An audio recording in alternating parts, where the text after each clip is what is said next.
속죄의 피라는 제목을 가지고 잠깐 말씀을 드리도록 하겠습니다. 마태복음 26장 26절 27절에 있는 말씀을 먼저 읽도록 하겠습니다. 저희가 먹을 때 예수께서 떡을 가지사 축복하시고 떼어 제자들을 주시며 가라사대 받아 먹으라 이것이 내 몸이라 하시고 또 잔을 가지사 살해하시고 저희에게 주시며 가라사대 너희가 이것을 다 마시라 이것은 죄사함을 얻게 하려고 많은 사람을 위하여 흘리는 바 나의 피 곧 언약의 피니라 그랬습니다. 교회마다 다 형편이 다릅니다. 그리고 교회 형편이 다르다는 것은 또 많은 신도들이 있는 교회가 있는 반면에 정말 적은 숫자의 신도들이 있는 영혼들이 많이 있습니다. 목사나 장로님이나 집사님이나 모든 평신도가 연합해서 이 사업을 속히 마치고 우리 예수님의 재림을 맞이하고자 하는 그런 마음은 정말 다 같습니까? 네, 같습니다. 그러나 우리가 처해 있는 그 미국에 처해 있는 형편과 또 이민 사회라든가 그런 여러 가지 녹록지 않은 그런 환경 속에서 우리가 가진 형편대로 주어진 빚대로 최선을 다해서 하나님께 영광을 돌리는 삶을 사는 것이 우리의 본이라고 생각합니다. 그것에 가장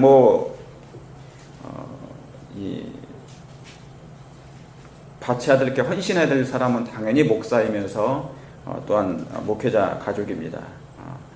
저도 그것을 가지고 부담을 가지고 항상 살고 있습니다. 그러나 우리가 최선을 다해서 있는 형편에서 어떻게 하나님의 받은 이 빛을 세상에 있는 영혼들에게 나눠줄 것인지 고민하고 또 염려하면서 우리 선에서 할 수 있는 최선이 무엇인가 우리가 항상 기도했으면 좋겠습니다. 그리고 그것을 서로 우리가 토의하고 논의하면서 우리 교회가 발전할 수 있는 방향을 찾도록 기도하는 것이 어떨까 하는 생각이 듭니다. 여기 있는 이 말씀은 여러분이 다 아시는 것처럼 언약의 피, 나의 피, 언약의 피라는 말씀입니다. 에덴에서 발효되고 아브라함에게 다시 반복된 이 새 언약이 성취되기 직전의 말씀이에요. 아브라함에게 이 새 언약의 피, 언약의 피는 어디서 최초에 발휘됐다고요? 선언됐다고요? 아담이 범죄하자마자 주어진 빛입니다.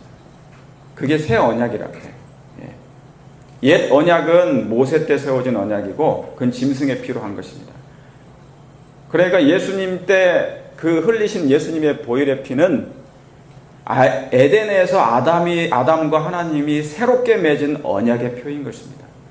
나의 피로 말미암아 내가 이 땅에 다시 너희를 죄를 대신해서 죽을 것이라고 그래서 너희를 살릴 것이라는 그 언약이 바로 새 언약입니다. 그래서 그것이 아브라함 때 반복됐지만 그것은 예수님이 오셔가지고 비준되어야 성취될 그분이 우리를 위해서 인류를 위해서 죽으셔야만이 비로소 성취될 언약이었습니다. 그래서 이 언약의 피는 곧 새 언약의 피입니다.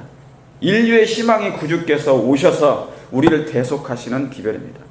여러분 죄가 이 세상에 들어오기 전에 이 지구는 정말 평화로웠습니까? 정말 평화로웠습니다. 정말 행복했어요. 여러분 하루 중에 정말 몇 분 정도 여기서 뭐냐면 몇 분이나 how many minute 얼마 정도나 여러분이 행복을 느끼시고 사십니까? 하루 종일입니까? 아니면 5분입니까? 10분 정도입니까? 순간순간이요? 행복하세요? 좋은 일이 있을 때만. 좋은 일 있을 때만. 어떻게? 네. 그렇죠. 그러면 여러분들은 그래도 하나님 안에서 행복을 누리고 사는 것입니다. 이 죄된 세상에서는 행복 찾기란 참 쉽지가 않죠. 예. 아니면 드라마를 보는 순간 행복이 느낄 수도 있습니다. 예. 집사님이 웃으시는 거 보니까 그러시는 것 같은데. 예, 그건 아니지만, 예, 순간 행복이 다가왔다가 나갈 수도 있는 것입니다. 그건 인간적인 행복이라 할 수 있는 것입니다. 예. 그러나 아마 참다운 행복을 누린 지가 참 오래되었을 것이라고 생각합니다. 참다운 행복이 얼마나 오래 지속됐을지, 그 행복을 누린 지가 참으로 오래되었을 거라고 생각이 됩니다. 저희가 처음 신앙했을 때, 처음 예수님을 믿었을 때 정말 행복했습니까? 예, 정말 행복했습니다. 그때는 말할 수 없을 만큼 세상이 다 없어도 예수님만 있으면, 이 신앙만 있으면 아무 근심도, 염려도, 걱정도, 그리고 불행도 사라졌을 그런 시기였었습니다. 그러나 여러분, 이 세상에 죄가 들어오기 전에는 정말 행복했고 평화로웠습니다. 만물은 정해진 법대로 있을 때, 법 아래 있을 때 저주의 흔적은 없었습니다. 정말 말 그대로 행복과 기쁨 그 자체였어요. 쇠해지거나 퇴화되는 것 그 자체가 뭔지를 몰랐습니다. 인간의 몸은 진짜로 완전한 뭡니까? 신성미로 가득했습니다. 저와 여러분은 지금 신성미가 있습니까? 아니면 인성미가 있습니까? 요즘에는 신성미는커녕 인간미도 사라져가는 그런 시대에 살고 있지 않습니까? 그런데 여러분, 지금은 정말 머리부터 발끝까지 온전한 데가 단 한 군도 별로 없는 시대에 살고 있습니다. 인간의 몸은 정말 하나의 집입니다. 여러분 아시는 것처럼, 제가 옛날에도 말씀드렸던 것처럼 우리의 몸은 하나의 뭐라고요? 집이에요. 그래서 세월이 흐르면 우리의 이 머리도 서서히 뭡니까? 머리가 지붕이라고 생각하고, 그죠? 몸이 집이니까 지붕이 허해지고, 그렇죠? 우리의 가죽은 늘어지기 시작합니까? 늘어지기 시작하고, 눈은 흐려져서 막 태어날 때, 여러분, 아기가 태어나면 몇 주 동안은 이렇게 눈이 보이지 않는데요, 장로님? 한 3주이죠, 그죠? 예, 그 정도는 보이지 않는다고 그러네요. 그래서 사실 세월이 흘러서 인간이 늙게 될 때 서서히 뭡니까? 막 태어날 때 수준으로 돌아가는 거예요. 인간이 볼 수 없는 형편으로 돌아가는 거죠. 그 시력으로 돌아가는 것이죠. 그래서 어떤 할머니는 이분이 평생에 뭐를 꼈냐면은 이 콘택트 렌즈를 끼셨대요. 눈이 안 좋으셔가지고 안경 대신에 그걸 많이 끼셨는 모양이에요. 그런데 이분이 저녁 때 일하고 오시면 이것을 벗어야 되는데, 이 렌즈를 벗겨야 되는데 안 벗기고 잊어버리고 그냥 주무신 거예요. 이런 것이 수없이 반복되다가 어느 날 거꾸로서 눈이 아파서 병원 가보니까 27개가 겹친 거예요. 예. 그래서 수술해서 그것을 제거를 했다는 것입니다. 이게 눈에 붙어 있다 보면은 이게 녹아서 붓는다고 합니다. 예, 이 콘택트 렌즈가. 그래서 그런 시대, 그런 형편에 있습니다. 그만큼 우리의 눈은, 모든 우리의 영적인 몸이 이렇게 다 뭡니까? 쇠해지고 퇴화되어지고 다 그렇게 돼가고 있는 것입니다. 그래서 나중에는 언젠간 뭡니까? 우리의 몸도 이렇게 서서히 이 관절도 다 삐걱삐걱거리고, 그러다 보니까 나중에는 방빼라고 그래요. 세월이 지나면 이제 방 빼서 예. 그러면 이제 방 뺄 때 우리 가면 되는 것입니다. 예.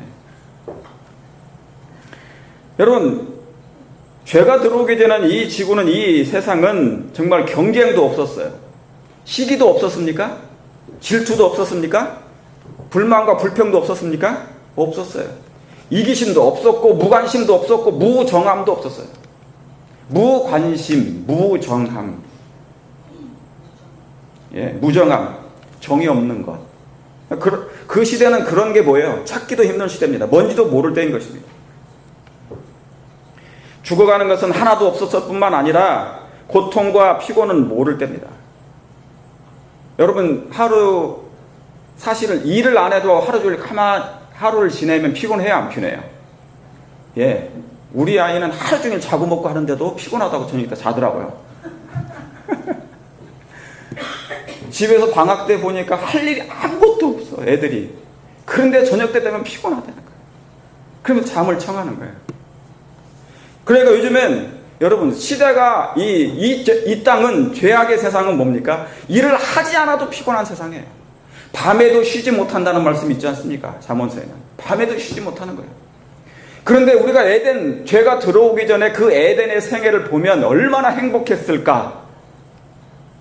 얼마나 행복하고 기쁨이 있었을까? 경쟁도 없는 시기에, 시기도 없는 세상에, 질투도 없는 그런 세상에, 쇠해져가는 것도 없고 퇴화되는 것도 없는 그런 세상. 얼마나 여러분 행복했겠습니까? 근데 여러분, 죄가 그 모든 것을 쫓아내고 죄가 낳은 자식들이 우리 안에 거하니 이 세상이 행복 안 할 뭡니까? 행복할 수가 없는 것입니다. 행복을 대신한데도 이 불행의 행복을 대신했고 그것을 내 것인 양 살아가는 현실이 된 것입니다. 그러니까 불행이 뭡니까? 마치 행복을 대신했는데 그것이 마치 우리의 생애인 것처럼, 우리의 당연한 것처럼 살아가는 것입니다. 여기 누가복음 12장 32절에 적은 무리여 무서워 말라 너희 아버지께서 그 나라를 너에게 뭐 한다고요? 주시기를 기뻐하시느니라. 여러분, 하나님께서는 창조전에 이 행복한 상태를 우리에게 선물로 주시기를 원하십니까? 원하셔요. 정말 원하시죠. 그 에덴의 나라를 우리에게 주시기를 정말 원하시죠. 너희 아버지께서 그 나라를 너희에게 주시기를 정말 기뻐하신다고 했어요. 저 에덴의 상태, 새 에덴의 상태는 옛날 아담이 겪었던 것보다 더 아름다운 에덴이었을 것인데, 그렇죠? 정말 행복하고 정말 기쁘고 우리가 지금 이 땅에서 느끼는 그런 불행의 정신, 마음, 느낌들이 다 하나도 없을 것이에요. 매일 초조하면서 살아가야 되고 인간 관계가 뭡니까? 그렇게 행복스러운 관계도 아니고 무관심하고 무정한 이런 세상에 살고 있습니다. 그래서 저도 요즘에 많은 고민을 하고 있어요. 목회의 실패자. 목회의 실패자. 근데 여러분, 죄는, 사단은 이 모든 것을 다 그래서 망쳐놓은 것입니다. 죄가 망쳐놨어요. 사단이 망쳐놨어요. 하나님과의 관계를 망쳐놨고 인간 관계가 다 깨져버렸습니다. 사랑에서 미움으로, 충성에서 불평으로, 태초에 받았던 품성의 완전함은 다 파괴됐습니다. 정말 다 훼손됐다고 그랬습니다. 아담이 하나님께 그랬잖아요. 하나님, 왜 저 여자를 제게 주셔가지고 죄가 들어오자마자 하나님 왜 저 아름다운 여자를 제게 주셔가지고 제가 이렇게 됐냐고. 죄가 들어오자마자 바로 나타난 증상이 뭐예요? 하나님을 원망하게 됐고요. 그리고 처음에는 그토록 뭐 했습니까? 아담이 하와를 죽지 못해 산다고 얘기한 지가 얼마 됐는데 벌써 하와를 욕하는 것입니다. 비판하는 것이죠. 너 때문에 내가 이렇게 됐다는 것이죠. 그러니까 그 뱀 때문에, 하나님 때문에, 저 여자 때문에 내가 이렇게 이 모양 이 꼴이 됐다는 것을 얘기하는 거예요. 사실은 우리 모두는 뭡니까? 죄, 사단에 속아서 이렇게 된 것인데 어느 누구한테 우리는 책임을 돌릴 수가 없어요. 그런데 아담은 하나님께 원망을 돌린 것입니다. 죽도록 사랑한다고 하는 죄는 언제인데, 그죠? 다시 말하면 비열해진 인류가 된 것입니다. 그것이 죄 때문에 그런 것이에요. 하나님께서는 그 죄는 미워하나 뭐는 싫어하신다고요. 죄인은 사랑하시는데 죄는 정말 미워하셔요. 예수님은 죄를 멸하러 오셨고 우리 안에 있는 그 죄를 멸하러 오신 거예요. 예수님이 왜 죽으신 줄 아십니까? 예수님이 왜 죽으셨냐면 죄에다가 불멸을 주시기 위해서 오신 게 아니라, 예수님이 죽으신 이유는 사망의 권세 잡은 자를, 사단을 멸하기 위해서 그 멸할 권리를 확보하기 위해서 예수님이 죽으셨다 했어요. 사단을 멸할 수 있는 권리를 예수님이 확보하시기 위해서 예수님이 십자가에 죽으셨다 했다. 여러분, 인간이 왜 죽어요? 사단 때문에 죽어요. 죄인 때문에, 죄 때문에 죽어요. 그 죄가, 사단이 우리 안에 살아있는 한 우리는 죽지 않습니까? 그것을 멸하실 권리를 예수님이 확보하시게요. 그분이 대신 죽으신 거란 말이죠. 그러니까 우리가 예수님을 영접하면 우리 안에 있는 이 죄성들, 우리를 괴롭히는 것들, 불행하게 만드는 것들, 그 에덴을 잃어버리게 하는 모든 것들을 다시 회복할 수 있게 해 주실 것이라 그 말입니다. 여러분, 이 지구는 흑암의 왕에게 빼앗겼습니다. 통치권을 빼앗겼어요. 정말 슬픈 일이죠. 여러분, 이 통치권이 회복되어야 정말 회복되는 것이 우리의 소원입니까? 우리의 소원입니다. 그런데 이 통치권을 회복하는 데 있어서 은혜의 왕국이 먼저 건설돼야 되잖아요. 그죠? 은혜의 왕국이 먼저 건설돼야 된다. 내 안에서 예수님을 영접하면 성령을 보내세요. 성령은 예수님의 대리자시니까 그분이 작업을 새롭게 하신단 말이죠. 우리 교회가 숫자가 적지만 저와 여러분이 있는 동안 짧은 시간에, 그러죠? 하나님의 성령께서 우리 안에 이루시는 그 역사가 무엇임을 우리가 조금이나마 더 깊게 알고 깨달았으면 좋겠습니다. 이 지역에 있는 영혼들을 다 전도해서 하나님께 산 제물로 바치고 침례를 받게 하는 것도 중요하지만 내 안에 있는 하나님의 그 잃어버린 그 왕국이 다시 되찾아야 된다 그 말입니다. 통치권을 회복하시러 오신 분은 성령을 보내셔서 예수님을 영접하는 자마다 그 일이 이루어지도록 하셨어요.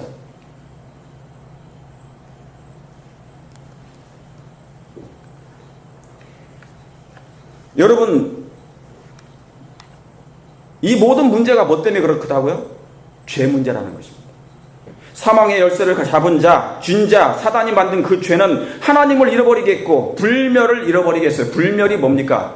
불멸은 영생입니다. 순종을 조건으로 얻는 게 불멸이라고 했어요. 그런데 하나님께서는 이 불멸을 모든 자들이 손을 닿는 곳에 두셨다 했습니다. 그러니까 여러분, 사실은 우리는 누구를 원망할 것이 아니라 죄를 원망해야 되고 죄를 슬퍼해야 되고 사단을 원망해야 돼요. 왜요? 그 모든 원인이 뭐 때문에 그런 것입니까? 죄 때문에 그런 것입니까? 여러분, 질병이 생기는 것도 뭐 때문에 그렇다고요? 원인이 뭡니까? 원인이. 병이 왜 생겨요? 예수님이 병의 원인이 뭐라고 그랬습니까? 죄라고 했어요. 다시 더 악한 것이 나쁜 것이 생기지 아니하도록 뭐 하라고요? 다시는 뭐 하지 말라. 죄를 지적했어요. 그러면 죄를 만들어내는 그 원조가 누군데요? 사단이잖아요. 예수님 이 땅에 오신 이유가 뭐라고? 뭘 멸하시러 오셨다고요? 사단을 멸하시러 오셨다고요. 교회를 성장시키러 오신 게 아니고 우리 안에 있는 죄인의 마음 가운데 있는 그 죄를 멸하러 오셨단 말이에요. 예수님이 이스라엘 백성들을 얼마나 더 성장을 시켜요? 유대인들을 얼마나 더 성장을 시켜요? 예수님은 전도의 실패자입니다. 그들의 마음 가운데 죄를 끄집어내려다가 예수님은 사실은 적개심을 받아가지고 예수님을 죽인 거예요. 하나님의 품성은, 근데 여러분, 이런 하나님께서 우리에게 희망을 우리에게 안겨주셨습니다. 선물해 주셨어요. 우리에게 소망이 있습니까? 소망이 있습니까? 정말 희망이 생겼나요? 우리를 이대로 버려두지 아니하시는 예수님, 그 아름다운 에덴, 행복했던 그 시절, 죄성이 하나도 없는 것, 죄가 뭔지도 몰랐던 그 시대하고 이제 죄가 들어와서 발생된 이 세상을 보세요. 끔찍한 세상.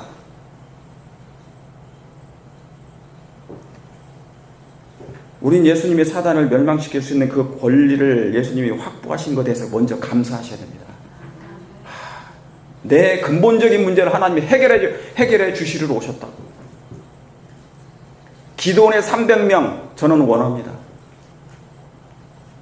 기도원의 300명을 정말 원해요. 저는 선지자 학교를 만들 결심을 했습니다. 시대가 다른 건 다 원하는데 말씀은 별로 안 좋아해요. 이것저것 다 하긴 하는데 진리는 별로 좋아하지 않아요. 아모스 8장 11절에 여러분 읽어보시기 바랍니다. 지금 안 읽어도 돼요. 마지막 때 어떤 기근이 오는지, 여호와의 말씀을 듣지 못할 기갈이 온다고 그랬어요.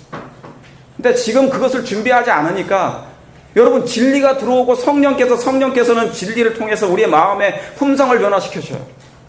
아마 저와 여러분들이 마음 가운데 가장 원하시는 게 뭡니까? 어떻게든지 한 영혼이라도 우리의 영혼을 인도하려고 하는 거예요. 우리 지난 화요일날도 우리 정혜윤 집사님 댁에서 몇 분이 모여서 예배를 드리는데 천주교 한 분이 오셨잖아요. 그죠? 그 연세 드신 분도 옛날에 3년 전에 우리 교회 모셨대요. 어찌하든지 그 영혼에게 전도하려고 애를 쓰는 거예요. 연세가 들던 젊던 나이가 먹든 상관없이. 근데 그분의 결론이 뭔지 아십니까? 그분이 지금 뭐냐면 할 일이 없어요. 집에서 남편은 돌아가시고 그냥 노인 아파트에 사시는 분이에요. 정말 맘만 먹으면 시간을 내서 그냥 하나님 믿을 수 있어. 진리를 공부할 수 있어. 언제든지 우리 교회는 그 영혼들에게 다 모든 걸 바칠 마음이 돼 있어요. 저의 모든 시간을 다 바칠 시간이 있어요. 근데 결론이 뭔지 아세요? 그분이 하신 말. 생각해 볼게요. 연세가 드셨는데도 생각해 볼 거예요. 더 이상 할 일이 없는데도 생각해 볼 거예요. 저는 알아요. 미래가 어떻게 될지. 제가 똑똑해서 아는 것입니까? 아니에요. 예언이 그렇게 기록되어 있어요.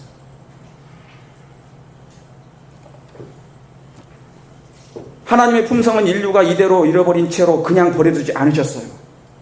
당신의 아들의 희생으로 불멸을 뭡니까? 불멸을 모든 사람들이 손난 등고에 하나님 두셨다 했습니다. 정말 감사하죠. 이제 누구든 이 불멸을 여러분 따야 되기를 원하십니까?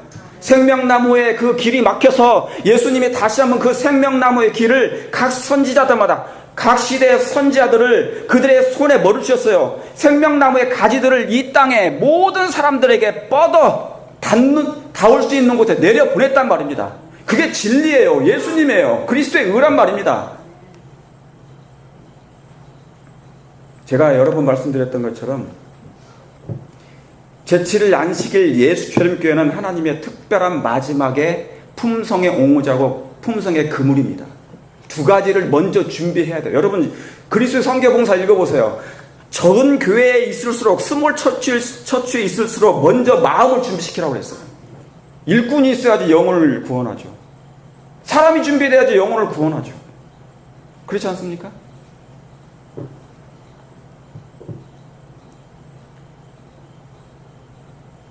여러분, 그래서 이제는 뭐냐면 누구든지 이 불멸을 따야 됩니다. 하나님께서 모든 사람들이 이 손 닿는 곳에 이 불멸을 주셨으니까. 여러분, 이 불멸을 영생을 주신 것은 그냥 되지 않았습니다. 하나님의 아들이 심한 고초와 고난과 아픔을 당하셨어요. 그게 뭡니까? 그게 속죄죠. 속죄, 대속. 내 죄를 대속하셨다. 내 죄를 속하셨다. Atonement. 그러죠? Atonement. 속죄가 필요했어요. 그냥 이대로 이 인류를 구원했으면 좋겠는데 그냥 되지 않았어요. 왜요? 그 가운데 하나님과 인간 사이에 누가 꼈습니까? 죄가 꼈고 사단이 꼈으니까. 우리의 본성, 타락한 본성에 그 사단이 넣어놓은 그 자식들이 있어요. 자식들이. 이걸 끄집어내기 전에는 안 된다 그 말입니다. 그렇죠? 그래서 예수님은 그 속죄가 필요했단 말입니다. 대속 어톤먼트. 이걸 다른 말로 하면 at one month래요. 하나 되는 것입니다. 뭘로요? 하나님과 인간 사이에 뭐가 분리가 놓여진 것입니까? 뭐 때문에? 죄 때문에 끊어져 버렸습니다. 관계가 끊어져 버렸어요. 생명의 관계가 끊어져 버렸습니다. 연결이 끊겼어요. 고리가 연결되지 않았습니다. 그게 누구라고요? 죄라고요. 사단이라고요. 그래서 예수님은 이것을 연결하는 뭡니까? 화목 제물이 되셨습니다. 하나님과 인간 사이를 다시 연결해 주시는 뭐예요? 그 방법은 뭔가 대가를 치러야 돼요. 우리의 죄를 대신해서 누군가가 대가를 뭡니까? 죄값을 치러야 되지 않습니까? 값을 치르고 속전을 지불되고. 그런데 이 값이 보통 값이에요? 여러분, 하나님이 우리를 위해서 나 같은 죄인을 죽으실 만큼 그렇게 우리가 가치가 정말 있습니까? 아니죠. 이것은 오로지 하나. 그래서요, 여러분, 구속의 경륜에 딱 두 가지라는 얘기잖아요. 먼저 나를 구원하기 전에 하나님의 품성이 무엇임을 세상에 온 우주 거민들에게 보여주고 싶어서 그랬다고. 사단이 오해시켜놨으니까 하나님의 사랑이 무엇임을 온 우주 거민들에게 먼저 알려줘야 돼. 왜요? 천사의 3분의 2가 아직 하늘에 남아있잖아요. 천사들이. 우주 거민들이 너무 많지 않습니까? 이 지구도 중요한데. 그런데 이 지구를 살려서 하나님의 사랑을 쏟아가지고, 그래서 이 지구의 죄를 당신이 가져가시고 속전을 지불하셔서 속량, 죄값을 치름으로 되사는 것입니다. 우리를 사주셨잖아요. 값없이. 그래서 하나님이 화목제물, 예수님이 화목제물이 되신 거예요. 그분이 심장이 터지지 않는 한 어떻게 이 죄가 사해지고 멸해지고 없어지겠습니까? 여러분, 이 뜻은 죄로 분리된 관계를 십자가로 하나 되게 하는 화목제물이라 그 말입니다. 속죄는, 대속은 하나님과의 단전될 그 관계를 그분의 피로 다시 연결하는 것입니다. 여러분, 이 일을 위해서 우리 예수님이 우리 하나님이 엄청난 희생을 하셨습니다. 하나님과 죄인이 함께 살 수 있는 방법은 오로지 이 한 방법. 아들 예수님이 이 땅에 보내셔서 그분이 희생함으로 우리의 죄를 대신하여 대속하신 것. 믿는 자에게 의를 값없이 주신다는 것. 여러분, 사실 우리가 기쁨은 예수님밖에 없어요. 그분의 의만이, 그분이 내가 다 이루었다 한 그 선언이 우리에게 가장 큰 기쁨이 되어야 됩니다. 여러분, 우리의 영원한 멸망, 죄는 그 멸망, 사망이잖아요. 그죠? 하나님과 다시 만날 수 없게 됐는데 예수님이 그것을 해결해 주셨으니까 가장 기쁜 소식 중에 하나가 뭐예요? 우리를 죄 없다고 선언해 주신 거 아니겠습니까? 의롭다고 선언해 주신 것, 내가 다 이루셨다고 선언해 주신 것, 그 선언 아니겠습니까? 죄인이 하나님과 함께 할 수 있는 유일한 방법은 이 속죄입니다. 내 죄를 대신하여 죽으신 그분을 믿는 것입니다. 나를 살리기 위해 죽으신 예수님을 믿는 거예요. 죄로 넘어간 인류를 죄의 대가를 치러야 인류가 살 수가 있잖아요. 여기 이 말씀이 있습니다. 회개한 죄인이 하나님 앞에서 죄를 뉘우치고 그리스도의 속죄가 누구를 위한 것이라고요?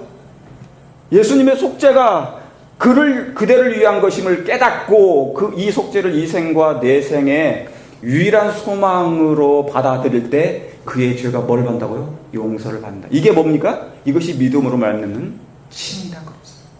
아브라함이 뭘로 받았다고요? 이 의를? 그가 믿음의 의로 여기심을 받았다.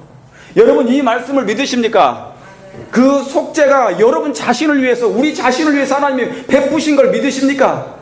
그러므로 이 속죄만이, 그리스도의 죽으심과 희생이, 나를 위해 고난 당하심이 오직 나를 위하여, 여러분을 위하여 행하신 것을 유일한 소망으로 여러분이 삼게 되길 바랍니다. 그러면 죄가 용서가 돼요.